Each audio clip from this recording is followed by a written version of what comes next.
तर पावसामुळे विक्रोळीमधल्या सन सिटी कॉम्प्लेक्समध्ये संरक्षक भिंत कोसळली आणि तिथून आढावा घेतलाय आमचे प्रतिनिधी अविनाश माने यांनी।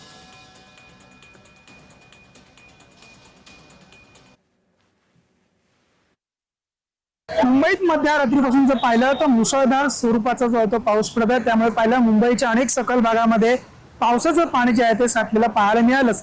त्यानंतर पाहिलं एक मोठा जो धक्का जो आहे तो विक्रोळी गांधीनगर जंक्शन जो सन सिटीचा जो मुख्य रस्ता आहे त्या ठिकाणी पडलेला पाहायला मिळत आहे। 50 फूट रस्ता जो आहे तो खाली खचलेला एकूणच पाहायला मिळत आहे। एक संरक्षक भिंत होती ती देखील पूर्ण कोसळलेली आहे।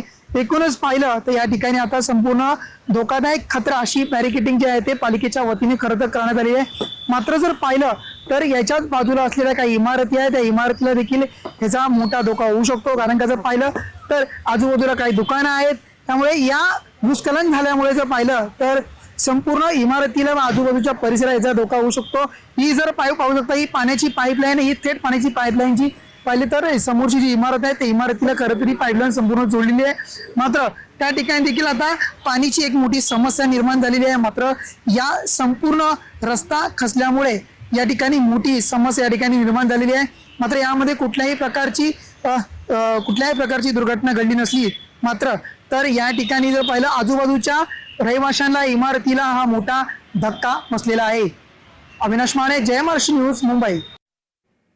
तर मुंबईत पाणी साचल्यावरून आदित्य ठाकरे यांनी सरकारवर निशाणा साधलाय।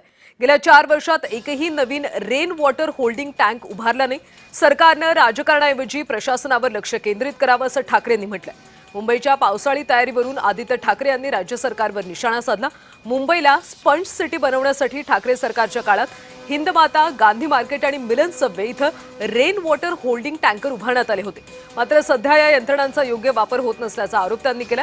गेल्या 4 वर्षात एकही नवीन रेन वॉटर होल्डिंग टँक उभारण्यात आला नाही।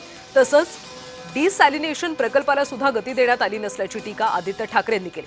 सरकारनं राजकारणाऐवजी प्रशासनावर लक्ष केंद्रित करावं असा टोला लगावत महाराष्ट्रातील शहरं अद्याप पावसाळ्यासाठी सक्षम करण्यात अपयशी ठरल्याचा आरोप आदित्य ठाकरेंनी केला।